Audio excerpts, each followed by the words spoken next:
Hai Sobat Rebahan, selamat datang di channel hiburan kaum rebahan. Admin akan membacakan sebuah cerita novel yang sangat seru, yang sangat menarik, yang sangat menghibur, yang sangat layak untuk diikuti dari awal hingga akhir. Sebuah cerita novel yang berjudul The Story of Yi-Chen. Tetapi sebelum melanjutkannya, pastikan kalian sudah subscribe channel ini dan aktifkan lonceng notifikasinya agar tidak ketinggalan jika admin upload video terbaru. Jika kalian menyukai cerita seperti ini, jangan lupa like, jika berkenan share juga ke teman-teman lainnya agar teman-teman lainnya juga mendapatkan informasi dan hiburan di channel ini. Baik, kita lanjutkan di part ke-594 bertepatan dengan bab ke-3084. Awalnya Yi-Chen berencana kalau dirinya akan jalan pagi-pagi pada tanggal 5 April.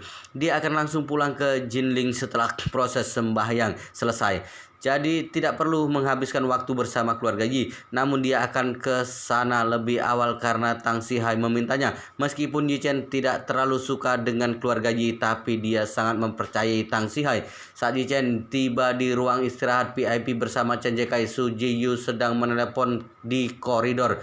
Dia melihat Yi-Chen datang dan keduanya saling bertatapan. Yi-Chen bisa melihat kalau dia ada masalah. Setelah itu dia berkata dalam telepon, "Kakek, aku masih ada urusan dan akan menghubungi Anda lagi setelah konferensi pers selesai." Lalu dia langsung mematikan telepon dan berkata hormat kepada Yi-Chen, "Dermawan sudah datang ya?" Yi-Chen bertanya karena melihat adanya yang kurang beres. "Nona Su, ada apa?" Su Jiyu ragu sejenak, lalu memberanikan diri untuk bertanya, "Dermawan, apakah aku bisa berbicara secara pribadi dengan Anda?" Yi-Chen mengangguk dan berkata, "Chen Jekai, kamu masuk dulu, aku bicara sebentar dengan Nona Su." Chen Jekai buru-buru berkata, "Tuan muda, beberapa ruang istirahat di sebelah juga sudah dikosongkan. Anda dan Nona Su bisa berbicara di dalam lagi pula konferensi pers baru akan dimulai setengah jam lagi." "Baik." Lalu Yi-Chen berkata kepada Su Jiyu, "Nona Su, kita berbicara di dalam saja." Su Jiyu mengangguk. "Baik." Yi-Chen dan Su Jiyu pergi ke ruang istirahat sebelah. Su Jiyu langsung bertanya, "Dermawan, aku melihat berita CNN Amerika 2 hari lalu pagi ini. Mereka mengatakan Wan Longhao, organisasi tentara bayaran terkenal di dunia, menderita kekalahan besar di Suriah dan kehilangan ribuan prajurit. Pemimpin pasukan oposisi bernama Hamid adalah orang yang menyebabkan kerugian besar kepada mereka. Aku ingin bertanya, apakah ayahku ada di pangkalan Hamid?" Yi-Chen mengangguk dan berkata, "Terus terang, benar, ayahmu ada di tempat Hamid." Lalu Yi-Chen bertanya dengan heran, "Masalah ini sudah terjadi beberapa hari. Kamu baru tahu kabarnya tadi?" Su Jiyu berkata, "Berita ini hampir tidak dilaporkan di dalam negeri. Berita hanya mengatakan bahwa situasi di Suriah relatif bergejolak. Aku menemukannya di situs web luar negeri pagi ini." Kemudian bertanya dengan cemas, "Dermawan, apakah ayahku akan berbahaya di Suriah?" Yi-Chen berkata dengan datar, Tidak perlu khawatir. Benteng Hamid sangat kokoh, jadi keselamatan ayahmu terjamin." Su Jiyu berkata, "Tapi aku dengar kalau Wan Longhao membuat kesepakatan dengan pemerintah Suriah untuk membersihkan seluruh pemberontak di Suriah, kemudian mendirikan pangkalan tentara bayaran mereka sendiri di Suriah.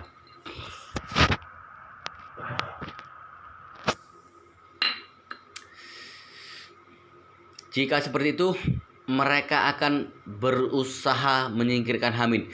Bagi Su Jiyu, meskipun dia tidak setuju dengan banyak tindakan ayahnya, tetapi dia tetap ayahnya. Jadi dia mengkhawatirkan keselamatan ayahnya dan mendengar situasi bergejolak di Suriah. Yi-Chen bertanya dengan heran saat mendengarnya, "Dari mana kamu mendengar kalau Wan Longhao akan membangun pangkalan tentara bayaran?" Su Jiyu buru-buru berkata, "Aku berusaha menelepon kakek. Aku awalnya ingin mencari tahu banyak apa dia tahu tentang Suriah dan Wan Longhao. Karena aku baru pertama kali mendengar Wan Longhao, jadi kakek yang memberitahu semua ini." Yi-Chen kaget. Apakah Su Chengpeng ada hubungannya dengan Wan Longhao? "Aku tidak tahu. Aku belum pernah mendengar dia menyebut Wan Long Hol sebelumnya, tapi dia sepertinya agak bersemangat saat mengatakan Wan Long Hol di telepon tadi. Su Jiyu berkata, Yi Chen mengerutkan keningnya. Aneh juga, Wan Long Hol selama ini berkembang di daerah perang. Negara kita aman selama ini, jadi orang-orang di dalam negeri hampir tidak ada kesempatan mendengar nama ini. Kenapa Su Chengpeng tahu begitu banyak? Dia bahkan tahu isi kerja sama antara Wan Long Hol dan Surya. Su Jiyu berkata, mungkin dia ada koneksinya.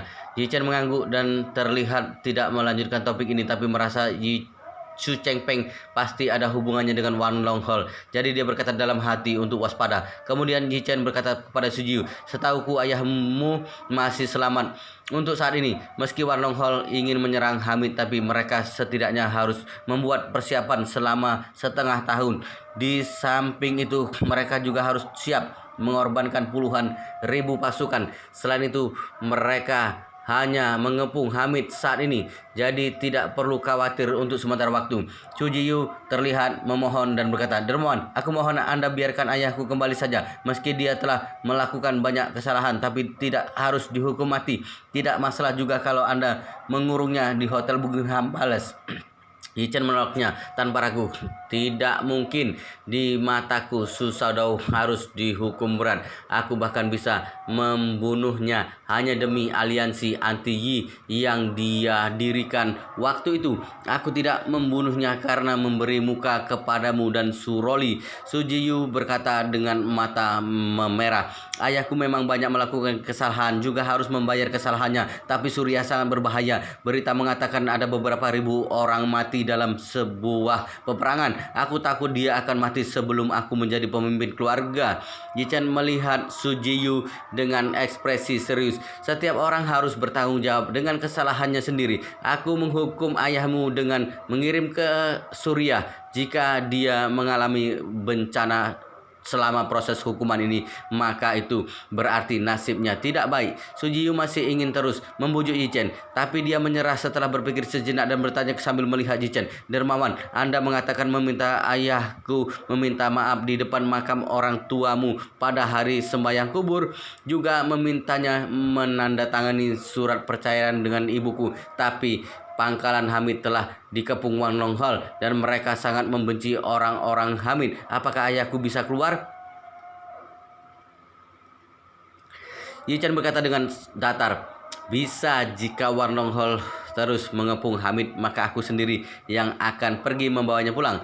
Mata Su Jiyu langsung berbinar saat mendengarnya, seolah melihat harapan. Dia ingin mengatakan sesuatu, tapi Yi Chen berkata pada saat ini, tapi aku akan mengantarnya pulang setelah urusan ini selesai. Anda dermawan karena kamu telah menjemputnya kembali dari Surya. Kenapa kamu mengambil resiko untuk mengantarnya kembali? Apakah kamu sendiri tidak takut bahaya? Yi Chen berkata dengan dingin, dimanapun ada bahaya, tapi aku tidak akan mengubah prinsipku karena takut bahaya. Su Jiyu melihat tatapan Yi Chen yang tegas sehingga menghela napas. Pada saat ini dia juga merasa bersalah. Sebenarnya dia tahu kalau Yi Chen mengatakan yang sebenarnya. Jika bukan karena memandang dirinya dan Suroli, maka ayahnya tidak mungkin bisa hidup di Surya. Yi Chen sudah berbaik hati karena membiarkan dia ke Surya. Dia malah memohon pada Yi Chen saat ini. Hal ini memang agak keterlaluan. Jadi dia berkata, maaf dermawan, aku yang salah. Ketika Anda membuat keputusan ini, aku sudah menerima persyaratan selama 3 tahun, sehingga tidak seharusnya memintamu mengubah keputusan Anda saat ini. Yi Chen melambaikan tangan. Bagaimana juga dia ayahmu, jadi memohon untuknya adalah hal normal. Setelah itu dia melihat waktu dan berkata, sudah perbincangan kita sampai di sini saja. Konferensi pers akan segera dimulai. Kamu harus mempersiapkan diri dulu. Su Jiyu mengangguk dan berkata, baik, aku dan nona itu akan membahas pidatonya sekali lagi. Yi Chen berkata dalam hati, sepertinya aku harus ke Surya dalam 2 hari ini. Yi Chen merasa dirinya sangat mudah kalau ingin ke Surya. Dia bisa membuka payung di ketinggian rendah seperti terakhir kali. Jadi bisa melewati pengepungan Wan Long Hol dengan mudah. Tapi bukan masalah mudah jika ingin membawa Su Shaodao keluar dalam pengepungan 10.000 orang. Jadi dia harus pergi lebih awal untuk menemukan caranya. Jika menunda waktu upacara sembahyang leluhur sehingga Susadol tidak bisa meminta maaf di makam orang tuanya, apa yang harus dikatakan kepada orang tuanya? Selain itu, Yi Chen sedikit banyak mengkhawatirkan apakah benteng Hamid bisa menahan serangan 10 hingga 20 ribu pasukan. Jika Wan Longhol melihat taktik pengepungan mereka tidak berhasil dan langsung melakukan serangan kepada Hamid, mungkin dia tidak bisa menahannya. Jadi dia harus segera ke sana untuk mengurus kedua hal ini, untuk menghilangkan semua kekhawatirannya. Yi Chen dan Su Jiyu pergi ke ruang istirahat VIP. Itu nanaku Song Wanting dan He Ji-kyu sedang duduk di sofa saat ini. Itu nanaku memegang beberapa kertas dan sedang membahas sesuatu dengan He Ji-kyu. Dia langsung bersemangat saat melihat Yi Chen masuk dan buru-buru berdiri serta berkata, "Yi Chen Kun sudah datang." Yi Chen tersenyum padanya. He Ji-kyu juga berdiri dan berkata dengan cemas, "Tuan Yi, Anda sudah datang." Song Wanting juga bersemangat saat melihatnya. "Master Yi." Yi Chen mengangguk dengan beberapa orang ini dan berkata, "Maaf karena akan merepotkan kalian untuk melakukan konversi pers ini dengan baik nanti." Itu Ensu Expedition memiliki 2 pemegang saham cantik, 1 CEO cantik dan 1 mitra wanita cantik lagi. Kalian berempat semuanya wanita tercantik di negeri kita. Aku yakin kalau konferensi persnya pasti akan membawa kesan yang dalam. Song Wanting tertawa. "Master Yi, Anda terlalu memandang tinggi kami. Mereka bertiga adalah wanita cantik, tapi aku sudah tua, jadi tidak pantas dengan sebutan itu. Selain itu, aku hanya datang membantu. Mereka bertiga adalah pemeran utamanya." Itu nanaku segera berkata, "Kak Wanting, terlalu merendah. Pesonamu paling banyak di antara kami bertiga. Kamu yang pantas menyandang wanita cantik." Song Wanting tertawa. "Nanaku, mulutmu manis sekali." Itu nanaku mengedipkan matanya dengan nakal dan berkata sambil tersenyum, "Aku belajar darimu. Aku pasti menjadi lebih baik karena sering bersamamu." Yi Chen berkata sambil tersenyum, "Kalian tidak perlu saling memuji lagi. Jika kalian bercanda seperti ini saat konferensi pers, orang luar akan merasa itu Ensu Expedition tidak bisa diandalkan." Itu nanaku berkata sambil tersenyum, "Yi Chen Kun, dengan adanya CEO seperti He Ji-kyu, maka orang luar tidak akan meragukan kemampuan itu Ensu Expedition. Aku merasa semakin kagum padanya karena sering berhubungan selama beberapa hari ini. Aku ingin merekrutnya untuk membantuku di grup itu." Yi Chen berkata, "Kalau begitu kamu bisa membahasnya bersama ayahmu tentang bisnis pengiriman keluarga itu. 3 pihak akan bekerja sama untuk menjadikan itu Ensu Expedition sebagai grup pengiriman top dunia dan mungkin saja bisa merambah pasar Amerika kelak." Mata itu nanaku langsung bersinar saat mendengarnya dan berkata, "Ide ini sangat bagus. Daripada hanya bisa berpura-pura menjadi pemegang saham, lebih baik ikut bergabung secara resmi. Aku akan membahas hal ini dengan ayahku saat pulang nanti. Aku yakin dia akan setuju." Su Jiyu juga berkata dengan sangat serius, "Aku juga merasa ide Dermawan ini sangat bagus. Jika 3 keluarga bergabung, maka saham Dermawan akan sebesar 34%. Aku dan nanaku akan memegang 33% saham. Lalu kita menggabungkan semua sumber daya. Aku percaya kita pasti bisa menjadi lebih kuat dan besar." He Ji-kyu berkata dengan semangat, "Jika berhasil, maka kita tidak akan terkalahkan di seluruh Asia. Selain itu, ide ini menguntungkan bagi ketiga pihak.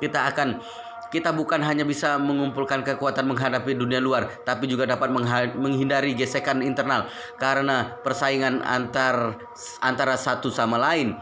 Setelah itu He Ji-kyu berkata lagi, "Pada waktu dulu 2 aplikasi pemanggil taksi dalam negeri membakar uang untuk bersaing setiap harinya sehingga tidak mendapatkan keuntungan. Pihak yang uangnya banyak akan bertahan sampai akhir, tapi persaingan ini juga tidak menguntungkan bagi pihak yang bertahan sampai akhir. Jadi pihak lain sangat mudah masuk di saat lengah. Jadi mereka memilih untuk bergabung. Setelah keduanya bergabung, mereka bukan hanya tidak perlu bersaing, bahkan bisa menggabungkan 2 sumber daya sehingga bisa menekan persaingan dengan kuat. Pada saat yang sama juga bisa menggunakan kekuatan untuk terus menaikkan harga. Jadi harga mereka selama bertahun-tahun ini semakin mahal dan pelayanannya semakin buruk. Jadi ini adalah alasannya. He Ji-kyu baru selesai berbicara dan Su Ji-yus segera berbicara. Jika kita bekerja sama untuk membentuk kekuatan, maka pasti akan mempengaruhi harga pengiriman sampai batas tertentu. Yi-chan berkata sambil tersenyum. Biarkan Nanako kembali dan membicarakan masalah ini dengan Tuan Ito. Jika dia berminat, maka kalian bahas lagi. Aku tidak ikut. Nanako buru-buru berkata, ayah masih ada di Hotel Buckingham Palace, tapi karena masalah kesehatan, dia tidak ingin muncul di publik, sehingga tidak ikut dalam acara konferensi pers. Setelah konferensi pers berakhir, aku akan segera mencarinya dan menanyakan pendapatnya. Yi-chan mengangguk, baguslah, mungkin kalian bisa makan siang bersama membicarakan masalah ini. Itu Nanako bertanya penuh harapan. Yi-chan-kun, apakah kamu ingin makan siang bersama? Yi-chan tersenyum dan berkata, aku ada urusan siang ini. He Ji-kyu berkata, kamu benar-benar bos yang tidak mengurus apa-apa. Tidak masalah kalau tidak mengurus masalah kecil. Kamu juga tidak mengurus masalah besar seperti ini. Yi-chan merentangkan tangan dan berkata dengan serius, aku tidak seahli kalian dalam hal ini, jadi tidak ikut. Setelah itu Chan Jae-kai datang dan berkata, semuanya, konferensi pers akan dimulai 5 menit lagi. Media dan tamu sudah tiba. Su Ji-yu berkata pada ketiga wanita lainnya, kalau begitu mari kita pergi. Yi-chan berkata kepada mereka, kalian pergi dulu, aku ingin berbicara sebentar dengan Chan Jae-kai. Itu Nanako segera berkata, Yi-chan-kun, kamu jangan terus bersembunyi di dalam ruangan istirahat. Ingat untuk datang melihat konferensi persnya nanti. Baik, Yi-chan segera menjawab dan berbicara dengan Chan Jae-kai setelah keempatnya pergi. Chan Jae-kai, kamu katakan kepada kakekku kalau aku akan pergi ke Suriah besok pagi dan minta dia mentransfer Concorde ke Jinling malam ini. Saat dia mengirim Susaudao ke Suriah, Yi-chan juga tidak tahu kalau Hamid akan terlibat dalam masalah besar seperti ini. Seorang pemimpin pasukan bersenjata kecil yang hanya punya 2 hingga 3 ribu pasukan bahkan dikepung oleh Wan Long Hol dengan puluhan ribu prajurit. Hal ini pasti sangat heboh di Suriah. Yi-chan juga tidak menyangka kalau tidak lama kemudian dirinya akan diam-diam masuk ke Suriah lagi. Waktu dia masuk ke Suriah waktu itu demi menyelamatkan He Ji-kyu, sedangkan sekarang adalah demi Susaudao. Chan Jae-kai langsung panik saat mendengar dia akan ke Suriah. Tuan muda, kondisi di Suriah tidak bagus akhir-akhir ini. Kenapa Anda pergi ke sana lagi? Yi-chan mengangkat bahu dan berkata dengan santai, aku akan menjemput Susaudao kembali sebelum hari sembahyang kubur, sehingga bisa membawanya meminta maaf ke Gunung Yeling. Chan Jae-kai berkata, Tuan muda, aku dengar Hamid telah menyinggung Wan Long Hol sekarang dan telah dikepung. Meski Anda bisa masuk sendiri, mungkin sulit akan keluar bersama Susaudao. Yi-chan bertanya dengan heran. Chan Jae-kai, kamu juga sedang memperhatikan kondisi Suriah? Chan Jae-kai mengangguk dan berkata, setelah pergi bersamamu terakhir kali, aku tertarik dengan Hamid, jadi memperhatikan beritanya. Setelah itu dia melanjutkan, selain itu aku sudah lama berada di keluarga Yi. Pekerjaan utamaku adalah mengumpulkan berita, jadi punya koneksi berita di dalam dan luar negeri. Yi-chan mengangguk dan bertanya, kalau begitu seberapa banyak yang kamu ketahui tentang Wan Long Hol? Chan Jae-kai menjelaskan, Wan Long Hol lumayan populer di luar negeri. Tahun kemarin mereka sepertinya berdiri di Amerika Selatan. Ada banyak pengedar narkoba di sana dan selalu ribut, sehingga sangat cocok untuk pengembangan angkatan bersenjata pribadi dan tentara bayaran. Lalu mereka berkembang besar secara bertahap, meninggalkan Amerika Selatan dan mulai memasuki Afrika serta Timur Tengah. Di mana ada perang, maka di situ ada mereka, dan skalanya semakin besar selama beberapa tahun terakhir. Yi-chan bertanya dengan penasaran, apakah kamu tahu siapa pemimpin Wan Long Hol? Tidak tahu. Orang ini sangat misterius sehingga tidak ada kabar sama sekali. Satu-satunya informasi yang bisa didapatkan adalah pendiri Wan Long Hol adalah orang Asia, keturunan Cina. Chan Jae-kai berkata. Yi-chan mengangguk dan berkata, ya, seharusnya keturunan Cina. Jika tidak, maka tidak akan memakai nama seperti itu. Chan Jae-kai berkata lagi, Tuan muda, katanya Wan Long Hol adalah kumpulan para master. Anda tak harus hati-hati kalau bertemu dengan mereka. Yi Chen berkata dengan santai, sebenarnya aku lumayan penasaran dengan Wan Long Hall. Sebuah organisasi berjumlah puluhan ribu orang memang tidak bisa diremehkan. Kebetulan aku bisa memakai kesempatan ini untuk melihat standar mereka. Setelah itu Yi Chen memincingkan matanya dan berkata, aku merasa Wan Long Hall mungkin ada hubungannya dengan Su Chengpeng, tapi masih belum bisa dipastikan. Sekarang Su Chengpeng pasti mencariku saat ini, jadi aku bisa melihat kekuatan Wan Long Hall. Chen Jekai berkata, kalau begitu aku akan temani Anda. Yi Chen melambaikan tangan, tidak perlu. Kondisi Surya berbeda dengan terakhir kali yang bisa masuk dari Lebanon dengan helikopter. Aku harus memikirkan cara keluar lagi setelah masuk. Jadi lebih baik pergi sendiri. Chen Jekai menghela napas. Anjing tua Su Shaodao menyulitkan sekali. Tidak masalah kalau Anda masuk sendiri. Tapi kalau takut dia merepotkan, Anda sudah membawanya keluar bersama. Yi Chen tersenyum dan bercanda. Memangnya bisa melakukan apa lagi? Aku sudah berjanji kepada Su Jiyu untuk tidak membunuhnya. Aku tidak bisa memasukkannya ke dalam tempat abu untuk membawanya keluar, bukan? Chen Jekai berkata dengan serius, jika tidak bisa berikan dia kepada Hamid atau Wan Long Hall. Yi Chen melambaikan tangan, aku harus menepati janji. Lalu dia berkata lagi, sudahlah, kamu tidak perlu khawatir. Aku punya cara membawa Su Shaodao kembali dengan selamat. Chen Jekai memberikan perintah. Baik, kalau begitu, Tuan Muda harus berhati-hati. Yi Chen mengangguk dan berkata, oh ya, kamu datang ke rumahku sekitar jam 8 atau jam 9 malam. Bilang kalau kamu mengundangku keluar kota untuk melihat Peng Shui, seorang teman. Aku akan menanyakan tempatnya nanti. Katakan saja ke kota Puzhou dan harganya sebesar 3 juta. Chen Jekai buru-buru berkata, baik Tuan Muda. Hal pertama yang ingin dilakukan Yi Zhongquan saat mendengar Yi Chen akan ke Surya lagi adalah berusaha menghentikannya. Kondisi di Surya tidak stabil dan upacara sembahyang leluhur akan segera tiba. Jadi Yi Zhongquan tidak akan membiarkan Yi Chen mengambil resiko ini. Tapi setelah dipikir-pikir dia merasa dirinya mungkin sulit membujuk Yi Chen. Daripada membujuknya tapi Yi Chen tetap memutuskan untuk pergi, maka lebih baik mengikutinya supaya tidak menyinggungnya. Jadi dia tidak mengatakan apa-apa dan segera meminta kru untuk bersiap untuk berangkat ke Jinling pada malam hari sehingga Yi Chen bisa ke Lebanon besok pagi. Yi Chen kembali ke rumah makan dengan santai bersama istri dan mertuanya. Setelah makan dan menonton TV di ruang tamu, bel pintu tiba-tiba berbunyi. Xiao Churan ke depan pintu dan melihat Chen Jekai dari layar sehingga segera berkata dengan Yi Chen dengan kaget, suamiku, sepertinya Presiden Chen dari Hotel Buckingham Palace. Yi Chen berkata, oh mungkin dia datang mencariku, buka pintunya. Xiao Churan mengangguk dan menekan tombol pembuka. Chen Jekai segera masuk dan mengetuk pintu. Xiao Churan membuka pintu dan berkata dengan sopan, halo Presiden Chen. Chen Jekai buru-buru menyapanya, halo Nyonya Yi, maaf aku datang semalam ini. Apakah Master Yi ada? Yi Chen berteriak dari ruang tamu, ada apa Presiden Chen? Chen Jekai berjalan ke depan Yi Chen dan berkata dengan serius, Master Yi, aku ingin meminta bantuan Anda. Yi Chen tersenyum dan berkata, Presiden Chen, tidak perlu sungkan, katakan saja. Chen Jekai mengatakan semua yang telah dipesan oleh Yi Chen.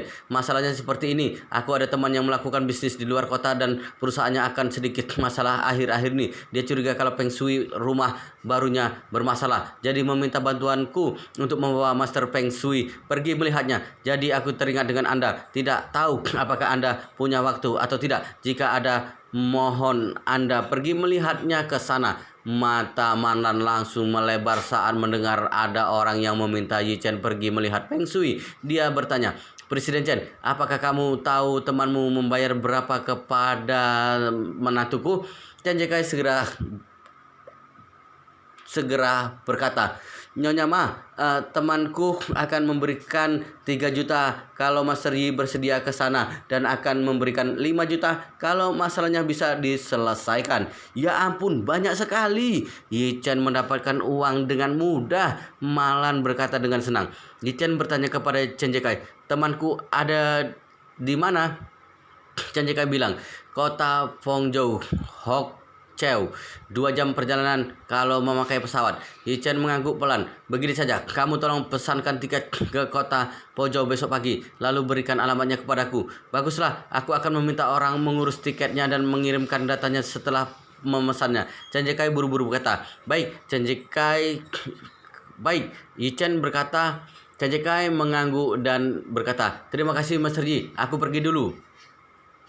Alasan melihat Feng Shui tidak membuat orang rumah curiga. Meski securan tidak berharap Yi Chen terus berpergian untuk melihat Feng Shui, tapi dia tahu dirinya tidak bisa memaksa Yi Chen sehingga tidak banyak bicara. Yi Chen mengemas beberapa baju dan berencana keluar pagi-pagi, tapi securan mengatur alarm dan bersikeras mengantar Yi Chen ke bandara.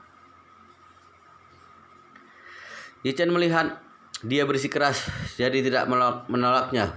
Keduanya bersepakat kalau Yi Chen menyetir dan securan langsung kembali setelah tiba. Alasan Yi Chen adalah tidak perlu buang waktu ke tempat parkir sehingga dia bisa langsung pergi ke gerbang keberangkatan. Securan setuju dan keduanya berangkat dari rumah. Securan berpikir Yi Chen hanya pergi ke kota Fuzhou. Dia sama sekali tidak tahu kalau suaminya ke Suriah, jadi mengenalkan makanan khas di sana saat berada dalam perjalanan dan memintanya makan kalau ada waktu. Ketika tiba di bandara, Yi Chen memarkirkan mobil di sisi jalan area keberangkatan dan berkata, sudah, cepat pulang sehingga kamu bisa tidur sebentar lagi. Securan mengangguk dan keduanya keluar dari mobil. Securan berdiri di pintu kemudian dan berkata sebelum naik, suamiku, kamu pergi berapa hari? Yi Chen berpikir sejenak dan berkata, 1 hingga 2 hari, paling lama 3 hari. Masalahnya harus melihat kondisi di sana dulu. Jika rumit mungkin akan memakan waktu beberapa hari. Baiklah, jaga diri baik-baik selama beberapa hari ini. Makan dan teratur tepat waktu. Securan mengangguk dan berkata, iya. Setelah itu Securan pergi dengan enggan. Yi Chen melihatnya pergi lalu berjalan ke gedung jet bisnis. Saat ini Concorde mahal dan canggih milik keluarga Yi sudah siap terbang. Yi Chen melewati pemeriksaan keamanan. Sudah jam 6 pagi saat dia duduk di dalam pesawat, sedangkan Suriah lebih lambat 5 jam. Jadi masih jam 1 dini hari sekarang. Yi Chen merasa Hamid tidak akan tidur sepagi ini. Jadi dia meneleponnya dengan telepon satelit pesawat. Hamid menerima nomor asing dan berkata dengan waspada setelah mengangkatnya, "Hello." Yi Chen segera berkata, "Hello apa? Ini aku." Hamid berkata dengan senang, "Oh, adik Yi Chen, kenapa menelponku jam segini?" Yi Chen berkata, "Aku sedang berada di pesawat sekarang dan akan terbang ke bandara Beirut di Lebanon. Setelah tiba di Lebanon, aku akan ke Suriah dengan pesawat lain dan akan terjun payung ke tempatmu seperti terakhir kali. Jika cepat, aku akan tiba di Suriah sebelum hari terang." Hamid kaget ketika mendengarnya. "Apa? Kamu mau datang ke Suriah? Adik Yi Chen, kamu tidak bercanda bukan?" "Tentu saja tidak. Aku akan membawa Susaudau kembali kali ini sekalian melihat kondisimu di sana." Yi Chen berkata dengan serius. Baguslah, baguslah. Dalam mimpi pun aku berharap kamu bisa memberikan arahan untukku, tapi tidak berani mengatakannya. Tidak kusangka sesuai harapanku." Hamid sangat senang. Setelah itu Hamid bertanya dengan heran, "Oh iya dik, kamu bilang akan tiba sebelum hari terang. Hari akan terang 5 jam lebih lagi. Penerbangan dari Tiongkok setidaknya harus 10 jam bukan?" Yi Chen tersenyum dan berkata, "Pesawat biasa mungkin memakan waktu 10 jam, tapi pesawat Concorde hanya butuh waktu 5 jam. Gila, kamu bahkan punya pesawat Concorde. Aku benar-benar kagum padamu." Hamid berseru. Yi Chen berkata dengan datar, "Bukan punyaku, aku meminjamnya." Hamid berkata, "Kamu sangat beruntung karena bisa memakai pesawat sehebat itu." Yi Chen tertawa tanpa daya dan berkata, "Kamu atur alarm bangun 5 jam lagi. Cepat istirahat, kita bertemu 5 jam lagi." "Baik, sampai bertemu nanti," Hamid berkata penuh semangat. Segera pesawat Concorde terbang ke langit dengan ketinggian 10.000 meter dengan latar belakang cahaya pagi terbang ke barat dengan kecepatan tinggi. Lebih dari 4 jam kemudian, pesawat Concorde mendarat dengan mulus di bandara Beirut, Lebanon. Orang yang menjemput Yi Chen di bandara tetap anak buah Yi Zhongquan yang terakhir kali, Han Guangyao. Yi Chen baru turun dari pesawat dan Han Guangyao buru-buru maju serta berkata dengan hormat, "Tuan muda, Anda sudah lama melakukan perjalanan jauh." Yi Chen melambaikan tangan. "Tidak, apakah pesawatnya sudah siap? Kapan berangkat?" Han Guangyao menunjuk pesawat pengangkut di sebelah pesawat Concorde dan berkata dengan serius, "Tuan muda, kondisi Suriah sangat berbeda dengan terakhir kali Anda datang. Tentara pemerintah telah merekrut lebih dari 10.000 orang pasukan elit Wan Longhol yang telah berperang beberapa kali dengan Hamid. Mereka telah mengepung pangkalan Hamid sekarang dan terus memperkecil area pengepungan. Anda harus mengontrol arahnya dengan baik saat terjun payung. Jangan sampai jauh dari lokasi tujuan supaya tidak salah mendarat di tempat musuh." Yi Chen mengangguk dan berkata, "Aku tahu. Selain itu, apakah musuh punya alat kendali jarak jauh? Apakah pesawat kalian yang terbang ke atas akan terdeteksi radar mereka?" Han Guangyao melambaikan tangan dan berkata, "Anda jangan khawatir. Mereka tidak punya radar pertahanan udara atau rudal permukaan ke udara. Militer Suriah hanya memiliki beberapa sistem pertahanan udara di perbatasan. Selain itu, semua pasukan pemberontak dalam negeri tidak memiliki pesawat sayap tetap. Mereka tidak dapat menggunakan sistem pertahanan udara semacam itu. Begitu juga dengan Wan Longhol yang hebat dalam berperang, tidak memiliki senjata berat." Yi Chen berkata, "Baik, kamu sangat mengerti dengan kondisi Suriah." Han Guangyao buru-buru kata, "Aku menyuruh orang menyelidikinya ketika mendengar Tuan Muda akan datang." Setelah itu dia bertanya, "Tuan Muda, Tuan Besar memintaku bertanya kepada Anda, apakah Anda sudah punya rencana untuk mundur?"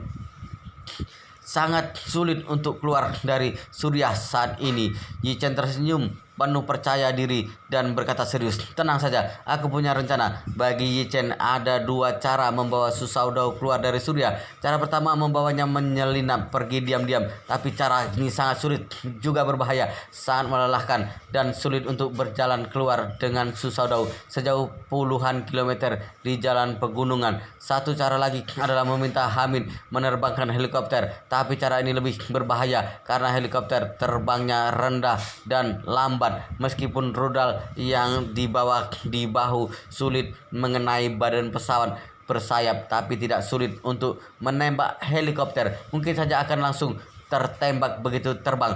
Jadi setelah dipikir-pikir, cara yang bisa dipakai untuk membawa Su Shaodao keluar hanya ada satu, yaitu adalah seperti cara membawa HJQ keluar, menangkap komandan tertinggi musuh lalu memintanya memberikan perintah. Saat langit Suriah membawa abu-abu, Yi Chen memakai parasut di punggung dan melompat dari ketinggian beberapa ribu meter untuk kedua kalinya. Hamid sudah membawa Su Shaodao yang masih mengantuk menunggu di puncak gunung. Su Shaodao kaget dengan kondisi perang. Selama 2 hari ini dia tidak bisa makan dan tidur dengan baik. Dia yang baru saja tertidur ditarik oleh Hamid. Su Shaodao masih linglung tapi sudah ditarik keluar oleh Hamid. Dia pikir akan ditembak mati, tapi Hamid tetap tidak mengatakan alasannya setelah ditanya berkali-kali sehingga membuatnya merasa sangat cemas. Dia merinding saat melihat puncak gunung yang kosong sehingga bertanya, "Komandan Hamid, apa yang ingin Anda lakukan sepagi ini?" Hamid berkata dengan kesal, "Tunggu saja, jangan banyak omong kosong. Kamu akan tahu dengan apa yang aku lakukan nanti." Su Shaodao tidak berbicara lagi ketika melihat ekspresi Hamid.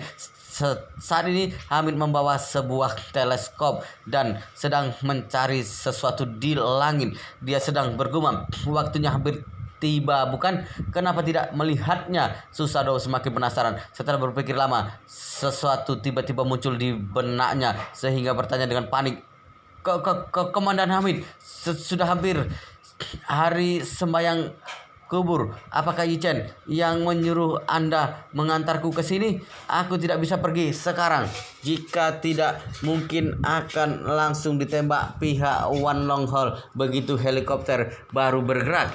Sebelumnya Su Shaodao terus mengkhawatirkan masalah kepulangannya pada saat sembahyang kubur. Sebelum Wan Long Hall mengumumkan berperang dengan Hamid, dia terus berharap hari itu akan segera tiba supaya bisa segera kembali ke Tiongkok. Tidak masalah kalau harus datang kembali, itu bahkan lebih baik daripada terus tinggal di sini. Namun Wan Long Hall telah 2 kali berperang dengan Hamid. Su Shaodao tidak berani lagi pergi setelah itu. Dia paham dengan banyak hal selama 2 hari ini. Dia tahu kalau pangkalan Hamid telah dikepung, juga tahu Hamid akan berperang dengan benteng yang kuat dan sejumlah besar cadangan strategis. Jadi takut Yichen bersikeras membawanya kembali. Dia tahu berada di pangkalan Hamid paling aman saat ini. Sekarang Hamid membawanya ke puncak gunung dan terus melihat dengan teleskop seolah sedang mencari sesuatu. Su Shaodao berpikir Hamid sedang menunggu helikopter dan akan mengantarnya pergi dengan helikopter. Jadi dia sangat takut. Telinga Hamid berdengung sehingga dia menendangnya dengan marah dan mengumpat, "Berisik, aku menyuruhmu diam. Apakah kamu tuli?" Su Shaodao marah dan takut, tapi dia tidak akan mempertaruhkan nyawanya sehingga memohon, "Komandan Hamid, dengarkan aku. Musuh sudah mengepung kita, jadi pasti akan memikirkan segala cara untuk memblokir jalur darat dan udara. Helikopter memiliki target besar dan bising, jadi sama saja mengantar nyawa kalau terbang dengan helikopter. Bagaimana menurut Anda?" Hamid meraih kerahnya dan menampar pipi kiri kanan lalu memaki, "Jangan bicara omong kosong." Telinga Su Shaodao berdengung karena kedua tamparan ini. Sebelum Su Shaodao sadar kembali, Hamid melepas topi baret di kepalanya lalu menggulung topi menjadi bola. Dia mencengkram pipi Su Shaodao dan memasukkan topi ke mulutnya. "Aku akan menyuruh orang memberimu makan kotoran kalau kamu bicara lagi." Su Shaodao hampir putus asa. Dia sangat ingin membunuh Hamid, tapi tahu kalau dirinya tidak mungkin melakukan itu. Jangankan dirinya yang merupakan tawanan Hamid saat ini, tidak ada artinya juga meski dirinya masih sebagai putra tertua keluarga Su. Jika mengeluarkan semua penjaga keluarga Su sama sekali bukan tandingan Hamid. Jadi tendangan dan 2 tamparan juga sebuah topi baret mungkin tidak bisa dia balas dalam seumur hidupnya. Ketika memikirkan ini, Su Shaodao hanya merasa hidupnya suram, tapi dia tidak berani membuat Hamid marah lagi, jadi hanya bisa diam. Saat ini Hamid tiba-tiba melihat sebuah payung besar di langit, lalu melihatnya dari dekat dan menemukan sebuah parasut dibuka kurang dari 100 meter di atas kepalanya, kemudian turun dengan cepat.